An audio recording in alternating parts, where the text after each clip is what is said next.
Ang kwento ni Tomby.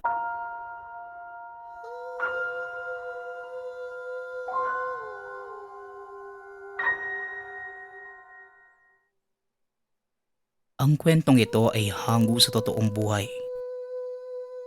Mula ito sa isa nating kabayan na itago na lang natin sa pangalang Isaac. Taong 1980, Negros Occidental. Kuya, hapon na kami makakauwi mamaya ah. May sinilihan kaming laro sa eskwela eh. Kaya kailangan namin mag-ensayo. Lalo na tong si Leia. Pakiusap kuya ah. Huwag kang iinom hanggat hindi pa kami nakakatawid. Alam mo naman, baka hindi mo ulit kami masundo. Tsaka alam mo naman kuya, natatakot kami makasalubong si Pepeng Bangkero eh. Naalala ko kasi yung kwento ni Eileen. Hindi daw tao yun eh. Wika ng nakababatang kapatid na si Sunny Boy. Naku, talaga naman oh. Pag-ihintayin niyo pa ako. Alam niyong dalawa, napapagod din ako ah. Sana mag-ensayo na din kayo magsagwan. Para sa susunod, kahit hindi ko na kayo sunduin. Nakakapagod din no. Dahil sa inyong dalawa eh, kaya hindi na ako nakakatagay. Si Pepe, matanda na yun at ulyanin eh. Tsaka hindi tao. Sa panahon ngayon, huwag kayong maniniwala sa mga sabi-sabi hanggat di nyo nakikita. Alam nyo namang maraming gumagawa lang ng kwento eh. Tsaka ang gawin nyo para hindi na kayo matakot. Ito, ilagay nyo sa mga bulsa nyo. Barya yan ng mga sinuunang tao. Pag natatakot o hindi mapanatag ang kalooban nyo, hawakan nyo lang yan. Subukan nyo. Para hindi nyo pinag-iisipan ng masama yung tao naghahanap buhay lang. Sa dami ng kakatakutan, doon pa inatakot sa may kapansanan. Tugon ni Isaac. Habang si Leia naman, tahimik lang at pinapakinggan ang sinasabi ng kuya. Halos araw-araw ganito magpangaya ng dalawa. Dahil abala sa pag-asikaso ng koprahan ang mga magulang. Kaya naipasa kay Isaac ang obligasyon na maghatid sundo sa mga kapatid. Lalo na tatawid pa ang mga ito sa malawak na dagat para lang makapag-aral. Nasa liblib na lugar ang sitio at malayo sa kabiasnan. Kaya madalas, hindi ito nabibigyan ng tulong ng gobyerno. Nabubuhay ang mga tao sa pangingisda at pagtatanim. Pero karamihan sa kanila, hindi ito nadadala sa bayan para maging pera. Kahit gustuhin nilang mag-angkat, hindi nila magawa dahil sa hirap ng transportasyon sa lugar. Kaya pinili na lang ng iba na ikonsumo ang dapat sana'y pwedeng gawing kabuhayan. Isa sa paraan ng mga taga-sityo para maitawid ang mga produktong gusto nilang iangkat ay ang pagsakay sa pampasaherong bangka. Kahit mahirap, pinipili nilang tiisin mairaos lang ang pang-araw-araw na buhay. Sa kapila ng hirap, masasabi na lubhang napakadelikado ng lugar lalo na sa mga batang nakikiangkas sa mga bangkero na naghahatid ng pasahero sa kabilang ibayo. Noong una, maayos naman ang sistema sa sitio. Pero nang pumutok ang balita patungkol sa aswang na bangkero, halos lahat ay nagimbal at nabahala. Lalo pat ang lahat ay umaasa lang sa mga bangkang pampasahero para makatawid. Pero hindi lahat merong kakayanang makagawa ng bangka dahil kulang ang kanilang materyales, pati na din ang mga kagamitan. Kung meron man, masasabing may kaya lang sa buhay ang mga nakakagawa. Kung madali lang po matuto ng sagwang kuya, edi sana hindi na namin ginulo ang pagtagay mo. Pasensya ka na kuya, hayaan mo. Sasabihin ko ito kay nanay para hindi mo na kami laging inaaway. Alam mo namang napakadelikado sa amin na makiangkas ng wala ka eh. Kaya si nanay. Wika ni Leia. Paawa ka na naman Leia eh. Paano kasi? Imbis na mag-ensayo sa pagsagwan, kung ano-ano pang kalokohan ang sinasalihan nyo. Naging mag-aaral din naman ako. Pero walang naghahatid sundo sa akin na kagaya nyo ngayon. Paano kayo matututo? Palagi kayong umaasa na may aalalay sa inyo. Tugon ni Isaac. Palibhasa kasi kuya, wala kang kakayahan kagaya sa amin eh. Magkaiba tayo ng gusto sa buhay. Pasensya na kung sa palagay mo, nagiging pabigat kami ni Leia. Pero alalahanin mo kuya, mga kapatid mo kami. Wika ni Sunny Boy. Hindi na nagsalita pa si Isaac. Pinili na lamang niya na manahimik. Dahil tila natututo ng sumagot sa kanya ang kapatid. Alam niyang nahihirapan ang mga ito pero para sa kanya, sana naiintindihan din nila na nahihirapan siya. Samantalang may bahagi naman ng pagkatao ng pinata na masaya dahil malawak ang pangarap ng dalawang kapatid. Hindi katulad niya na isinuko ang pag-aaral at palaging nirarason ang bulok na sistema. Sa kabilang banda, kung gugustuhin pwede pa naman siyang mag-aral. Bago ibaba ang mga kapatid, nag-abiso na ito ng gagawin. Ayon sa kanya, hindi siya tatagay hanggang sa tinakdang oras niya.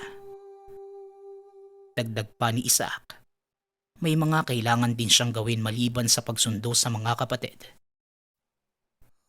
Kuya, paano kung... Hindi tinuloy ni Leia ang sasabihin. Sige na Leia, hayaan mo na. Wala tayong magagawa kung hindi niya tayo maihintay mamaya. Ito, may ekstrang baon pa naman ako eh. Ito na lang ang gamitin nating pamasahe mamaya kung wala siya. Kahit ako, hindi ko sigurado kung makakauwi kaagad tayo eh. Alam mo naman malapit na ang patimpalak at kailangan natin magsanay. Wika ni Sunny Boy. Sige na kuya, kung matitiis mo kami, ikaw ang bahala. Maraming salamat po sa paghatid. Dagdag ni Leia. Hindi nagsalita si Isaac. Nakatingin lang ito sa mga kapatid habang papalayo sa kanya. Alam ng binata na masama ang loob ng mga ito sa mga sinabi niya. Pero sa kabilang banda, naisip ni Isaac na kailangan niyang disiplinahin ng mga kapatid, lalo na pagdating sa oras. Ayon pa sa kanya, kinakailangan niyang iparamdam sa mga ito kung paano magpahalaga sa trabaho ng iba. Nais din niyang tumayo ang mga kapatid sa sariling mga paa. Bago magtanghali, bumalik na si Isaac sa sitio para kausapin ang mga magulang. Pero pagkarating pa lang sa dalampasigan, bumungad sa kanya ang mga taong nagkukumpulan. Ayon sa mga ito, nawawala ang 4 na batang sumakay sa pampasaherong bangka. Diyos ko, ang mga anak ko. Ano lang gagawin natin? Saan natin hahanapin ang mga bata? Pakiusap. Tulungan niyo naman kami maghanap. Wika ni Milagros. Nako, naloko na. Ito opinyon ko lang. Matagal na naglalayag ang aswang pero bakit? Parang balewala lang sa inyo. Wala tayong ibang pwedeng sisihin, kundi ang matandang uugod-ugod sa umaga, pero napakalakas naman sa gabi. Tugon ni Tony. Nakikinig lang si Isaac at nakikiusyoso sa usapan. Lalo pat alam niya kung sino ang tinutukoy ng mga ito. Pero higit kanino man, hindi niya hinusgahan ang nasabing bangkero. Ayon sa kanya, hindi yun ang nakikita niya sa matanda. Dagdag pa ni Isaac, nakakaawa si Pepe dahil lahat na lang ng problema sa sityo na ipapasa sa matanda. Ganun pa man hindi pwedeng mangelam ang binata. Bagkus pinili na lang niya na magpansinin ang mga ito. Batid niyang hindi naman nawawala ang mga nasabing bata. Baka kagaya lang ito ng mga kapatid. Hindi nakakauwi kagad dahil nag-iensayo pa sa paaralan. O baka naman nahirapan lang umuwi dahil sa kakulangan ng masasakyan. May oras lang ang mga bangkero Pagpatak ng alas 7 ng gabi, wala na silang masasakyan patawid ng sitio. Kaya madalas, karamihan nakikitulog na lang sa mga kaanak na nasa kabilang ibayo at hinihintay mag-umaga. Napapailing na lang ang binata. Iniisip kung bakit tila napakadali lang sa ibang tao na manghusga. Sa kabilang banda, tinuon na lang niya ang atensyon sa nakaatang na trabaho ng araw na yon. Dumiretso ito sa koprahan ng mga magulang para tumulong. Oh, Isaac, nahatid mo na ba ang mga kapatid mo? Tsaka bakit ganyan ang itsura mo, anak? May nakaaway ka ba? O nag-away na naman kayo ni Sunny Boy? Hay nako, sinasabi ko sa'yo, ikaw dapat ang umintindi sa mga kapatid mo. Tsaka napakadelikado ng panahon ngayon, anak. Kumakalat sa lugar natin ang pagkawala ng 4 na bata.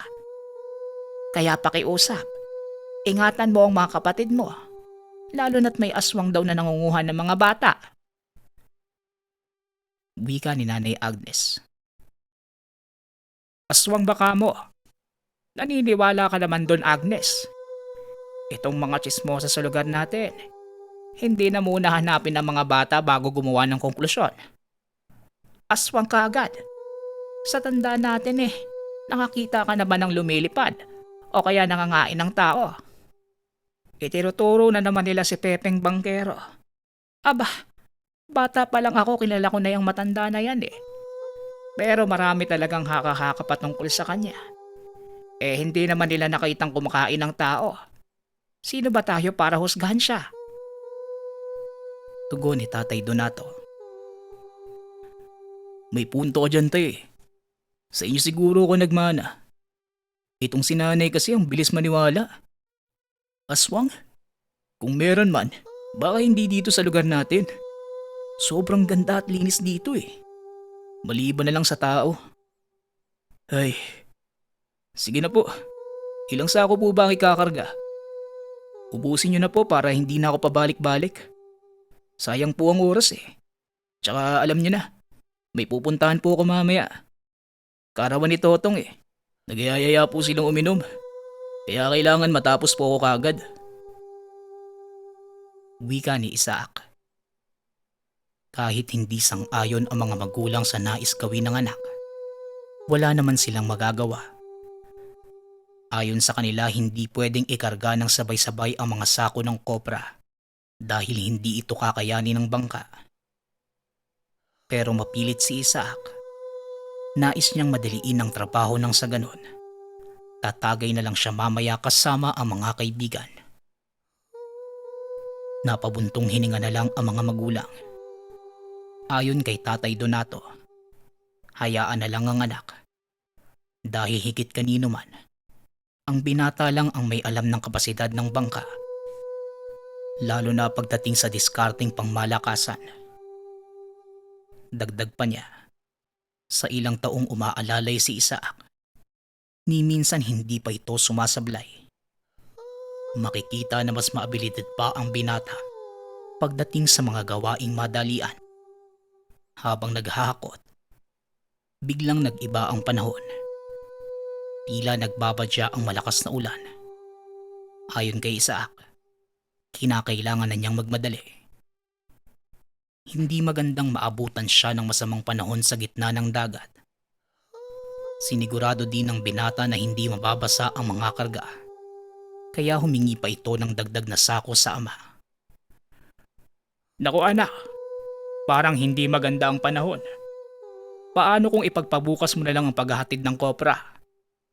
Hindi naman masisira yan kahit sa mga susunod pa na araw Wika ni Tatay Donato. Ako nang bahala, tay. Nakarga na po Sayang naman kung ibabalik pa natin. Panibagong pagod lang po yun. Sige na po. Aalis na po ako Iwala lang, tay. Kaya po yan. Tsaka baka hintayin ko na lang sila Sunny Boy at Leia. Anong oras na din Tugon ni Isaac. Abay, kumain ka na muna anak. Tanghalian na Tsaka makapaghihintay naman yan. kung sakaling abutan ng ulan, ipagpabukas mo na lang. Wika ni Nanay Agnes. Pero hindi nagpaawat si Isaac. Naiisip na kagad ng binata ang papalik-balik na paghakot kung sakaling hindi niya ito madadala patawid. Kumuha na lang ng supot si Isaac at binalot ang pagkain. Ayon sa kanya, kailangan lang ng diskarte. Dahil kung magpapatalo sa pagbabadya ng unos, hindi uunlad ang buhay nila. Napailing na lang ang mga magulang. Inabutan pa siya ng ina ng 3 plastik na pwedeng ibalot sa katawan lalo pa kung malakas ang ulan. Maging ang mga kapatid, pinadalhan din ng payong. Ilang saglit pa ang lumipas. Habang naglalayag si Isaac, may namataan siyang pamilyar na figura ng tao sa hindi kalayuan sa may pangpang. Kumakaway ito sa kanya na tila tinatawag siya. Noong una ay babaliwalain lang sana niya ito. Baka pasahero lang na gustong makiangkas. Pero nang matitigang mabuti, nakita niya ang isang bata na nakahawak sa laylayan na nasabing figura. Dahil sa kuryosidad, kaya pinili niyang lapitan ang nakita. Pero habang papalapit sa lugar, napansin niya ang maputik at tila may pulang kulay sa mukha at maging sa damit ng dalawa. Biglang kinabahan si Isaac nang makita ang taon nilalapan ng kung anong hayop. Nang halos ilang dipa na lang ang pagitan, bigla siyang kinilabutan. Dahil ang kumakaway sa kanya ay si Pepe, kasama ang 4 na batang nawawala. Hindi niya alam ang gagawin dahil ayon sa kanya, hindi niya pwedeng ikarga ang mga ito dahil puno na ng kopra ang pangka ng mga sandaling iyon. Lalong hindi kakayanin kung magsasakay pa siya ng ibang tao. Kahit hindi na ako iho, isakay mo lang ang mga bata.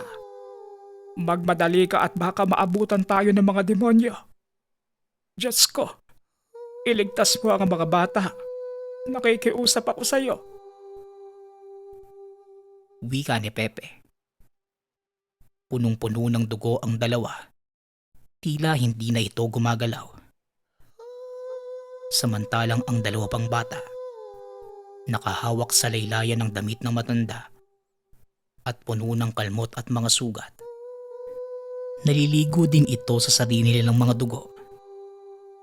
Walang pagpipilian ng binata kundi idiskarga ang mga kopra.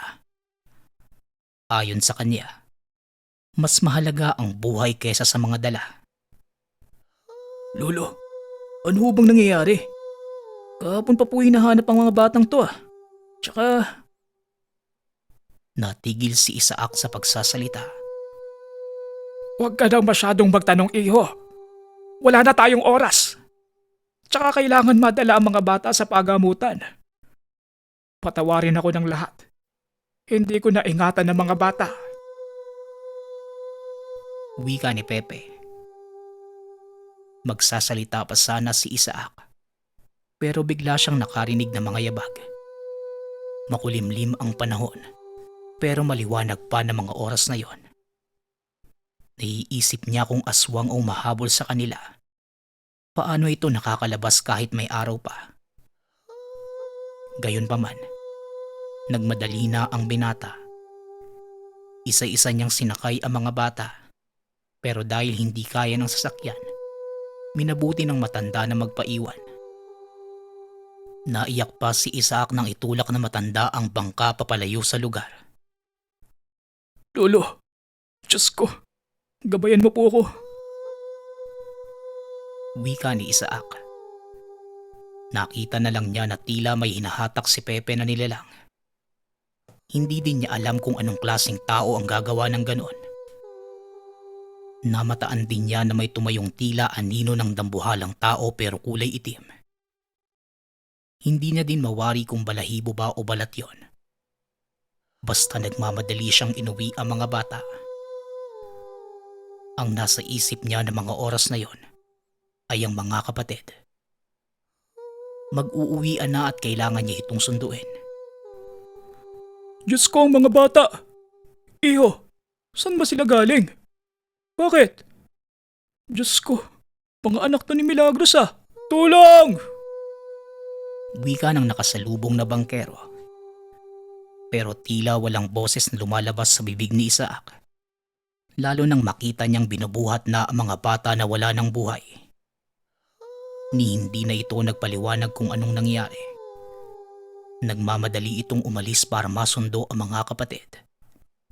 Kinakabahan siya sa posibleng mangyari kung hindi niya maabutan si Leia at Sunny Boy. Maraming mga bata ang tumatawid kada hapon. Pero tila na trauma si Isaac dahil sa mga batang nailigtas. Hanggang sa pumatak na ang malakas na ulan. Pero hindi yon alintana ni Isaac. Halos paliparin niya ang pangka marating lang ang kabilang ibayo. Tumulo ang luha ni Isaac nang makita ang dalawa na nakatayo sa gilid habang hinihintay siya. Naging emosyonal ang binata habang inaalalayan ang mga kapatid. Kuya, ayos ka lang po ba? Nakainom ka na no? Namumula ang mukha mo. Hindi na kami nag-ensayo ni Sunny Boy. Umuulan eh. Tsaka ayaw din naman namin maghintay ka ng matagal. Wika ni Leia. Naku si kuya, ano yan? Epekto ng tuba? Ay, umiiyak ako kuya no. Tsaka ano ba yung nasa bangka mo? Bakit maraming putik tsaka may mga...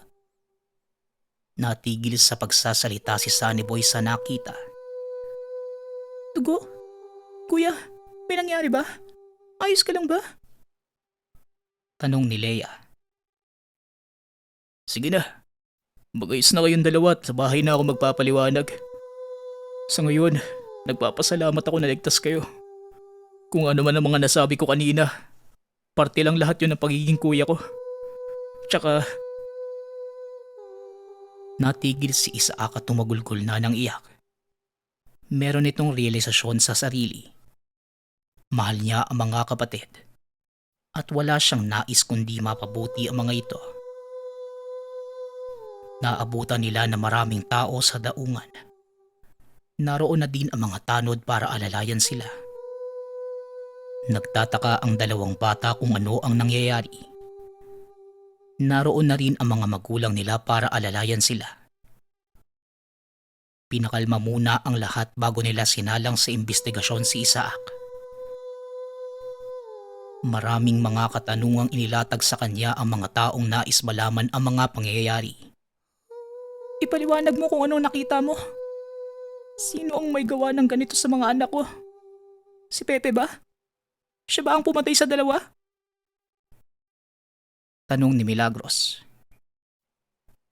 Ang inaakala niyong masamang tao, siya po ang dahilan kung bakit ligtas ang dalawang bata. Pinasakay ko po sila dahil sinabi ni Pepe. Kung hindi dahil sa sakripisyo niya, baka kahit ako at yung dalawa, hindi na nakabalik ng buhay. Hindi ko matukoy kung anong klaseng nilalang ang gumawa nito. Pero nakakasigurado kung hindi sila tao. Tugon ni Isaac. Napayakap ang binata sa ama't ina na nooy nasa likod niya para maalalayan ang anak. Marami naman ang nakisimpatya sa mga pahayag ni Isaac. Pero marami pa rin ang nagsabi ng kani-kanilang opinyon. Doon na nabuksan ang kabutihan ni Pepe sa mga batang tumatawid. May nakapagsabi pang protektado ng matanda ang mga bata. Lalo pa kung nag-aalangan ang mga ito sa pagtawid. May nakapagsabi din na hinayaan ng matanda na pag-isipan siya ng masama. Dahil ayon dito mula pa noong una, iba na ang trato ng tao sa kanya. Wala naman itong pamilya sa lugar. At wala din sumubok na hanapin pa ang matanda. Nagpasalamat naman ng iba kay Isaac. Pero marami pa ding nag-iisip ng hindi maganda. Ganun pa man. Hindi na pinilit ng binata ang mga nakita at nasaksihan. Pero naging daan ng pangyayaring ito para mas lalong ingatan ng mga kapatid. Lalo pa tuwing tatawid sa kabilang ibayo.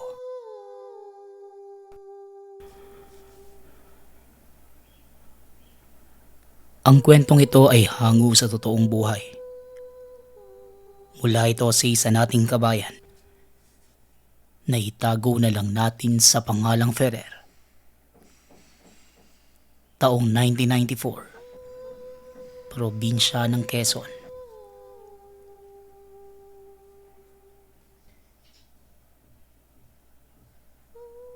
Ilang taon na ang nakakalipas matapos ang karanasan ni Ferrer.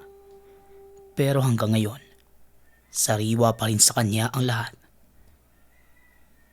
Nagtatrabaho siya noon bilang call center. 20 taong gulang. Motor lang ang ginagamit niya papasok.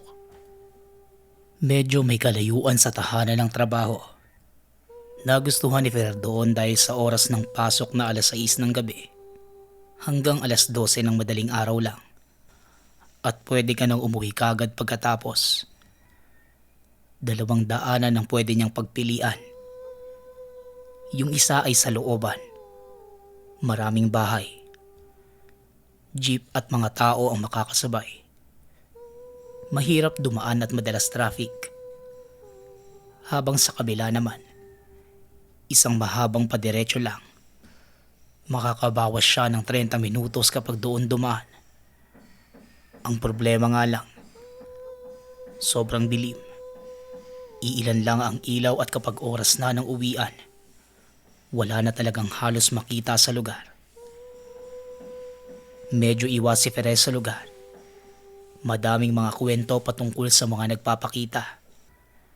Katulad ng white lady na bigla na lang sasakay sa likuran. Bukod dito, sa pinakagitna ng daanan, meron kang makikita na malaking puno. Ayon sa mga nakasaksi, meron doong kapre na minsan namang humaharang sa mga dumadaan. Pero ang pinakamalala at pinakakinakatakutan ng binata, ang mga aswang. Madalas, may mga nagpapanggap doon na hayop na mababangga mo. Pero sa oras na tumigil ka at tignan, doon ka nila bibiktimahin. Wala pa namang patunay sa lahat ng kwento. Pero naniniwala si Ferrer. Mabuti nang nag-iingat kaysa antayin pa na may mangyaring masama sa kanya. Hanggang sa dumating ang araw, nakalimutan niya ang pinakamahalagang gawin bago umalis ng opisina. Ang tumae. Nasa biyahe na ang binata na mag-alboroto ang tiyan. Alam niya na hindi magtatagal. Lalabas na ito. Ramdam niya noon ang panlalamig ng hangin. Tila pumapasok sa bawat laman. Kada alog ng motorsiklo, siya namang pagsilip ng tae ng binata. Biglang tumapang si Ferrer ng mga oras na yon. Doon siya dumaan sa mahabang padiretso. Wala nang pake ang binata kahit anong elemento pa ang makita. Ang mahalaga sa kanya, mailabas ito ng mapayapa. Mabilis ang takbo ni Ferrer ng mga oras na yon. Pagkarating sa gitna, malayo pa lang tanaw na niya ang malaking puno. Meron siyang napansin na ilaw na nagmumula sa lampara. Napabagal ang takbo niya ng mga oras na yon. Habang papalapit, nakita niya na merong kainan. May 2 malaking kaldero, lamesa sa gilid at bangko. Batay sa itsura, tindahan ito ng pares. Gusto sanang tumigil ng binata para tignan. Pero biglang nag-alboroto na naman ang tiyan niya.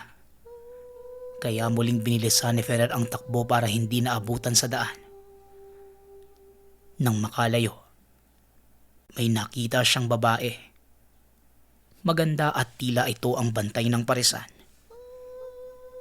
Hindi na maalis sa isipan ni Ferrer ang itsura ng babae matapos yon. Habang nagmamadali pa uwi, madaming tanong na nabubuo sa isipan ng binata. Siya kaya yung may-ari? O siya lang yung bantay? Ang tapang naman nun. Ang dilim-dilim doon eh. Tapos mag-isa lang siya. Baka mamaya madisgrasya pa siya doon eh. Sa ganda nun, baka mapagsamantalahan siya.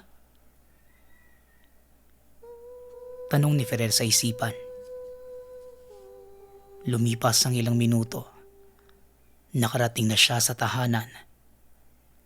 Diretso ito kagad sa banyo at tumae. Hindi pa rin maalis sa isip ng binata ang babae.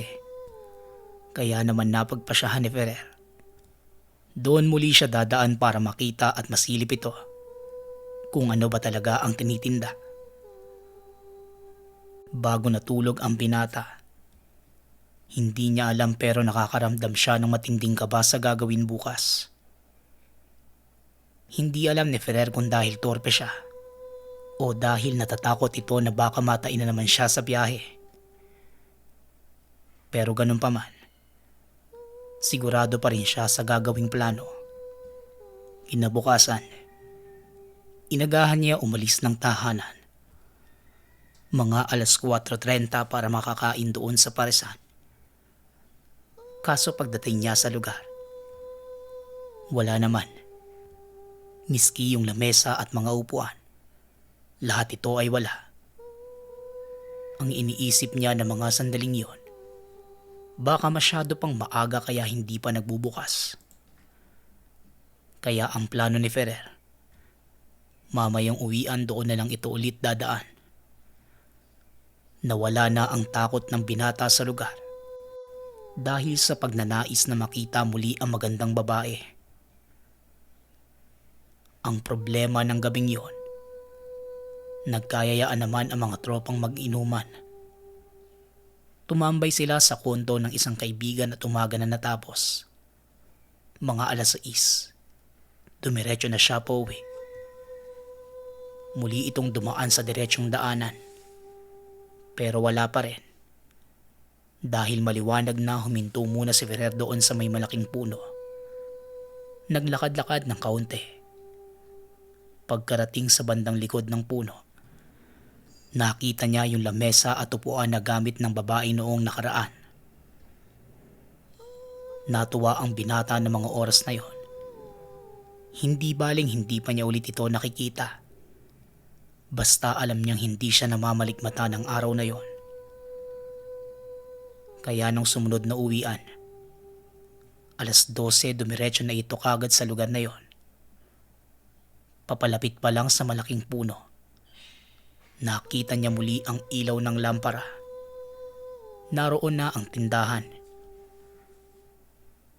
Kagad itong huminto at dumiretso sa dalawang malaking lalagyan. Pagbukas niya, pares at kanin nga ang laman nito. Kaso walang bantay. Tinignan pa niya ang buong paligid. Pero wala ang babaeng pinunta niya doon. Hanggang sa nakarinig si Ferrer na nagsalita sa likuran. Kakain ka ba? Sige, muupo ka na muna. Dadalhin ko na lang yung pagkain mo. Wika ng tindera. Pagtingin ni Ferrer sa tindera, hindi siya nakapagsalita. Sobrang ganda talaga ng mukha ng babae. Dahan-dahan siyang naglakad paupo sa lamesa habang nakatitig sa dalaga. Hindi na nagtanong ang binata kung paano ito napunta sa likuran. Wala na. Nabighani siya sa ganda nito. Pagkabigay sa kanya ng pagkain, kaagad niyang tinanong kung anong oras ba ito nagbubukas. Saka kung marami bang kumakain sa lugar.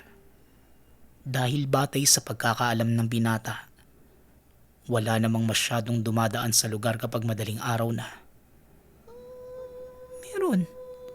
Meron kumakain dito. Maya-maya lang, magdadatingan na rin sila. Tugon ng tindera. Habang kumakain, tahimik lang ang tindera. Hindi naman mapakali si Ferrer dahil nais niyang mas lumalim ang pagkakakilala sa dalaga. Natanong pa ng binata kung mag-isa lang ba siya doon na nagtitinda at walang kasama. Meron. Meron akong kasama. Ayun oh, yung nanay ko. Malapit dun sa puno. Tugon ng tindera. Muntik mabulunan si Ferrer sa nakita at nagtaasan ang lahat ng balahibo. Isang matanda ang nakaupo doon. Hindi lang masyadong tanaw dahil hindi abot ng ilaw ng lampara. Nakaupo lang ito habang nakaharap mismo sa kanya. Kitang-kita mismo ni Ferrer kung paano ito masamang nakatitig sa kanya. Dito nataranta ang binata. Lahat ng nakakatakot na kwento sa lugar nagbalikan sa isipan niya. Hindi na inubos ni Ferrer ang pagkain. Dudukot na sana ito ng pambayad. Kaso biglang bumaho ang buong paligid. Napatakip siya ng ilong dahil sa amoy ng nabubulok na laman na may halong imbornal. Hanggang sa nakarinig ito ng mga yabag ng paa papalapit sa tindahan. Sa bantang likuran niya. Hindi naman yun matingnan ni Ferrer sa sobrang kilabot. Kaya ang ginawa ng binata, nagkunwari na lang ito na inubos ang pagkain. Natanaw ng binata sa gilid ng mata ang dumating na 3 lalaki. Yung direksyon ng katawan nila ay nakaharap sa kanya habang kumukuha ng pares. Halos masok na siya sa sobrang baho ng amoy. Pero hindi naman niya matakpan ng ilong. Baka isipin ng magandang babae na baka nandidiri ito sa pagkain nila.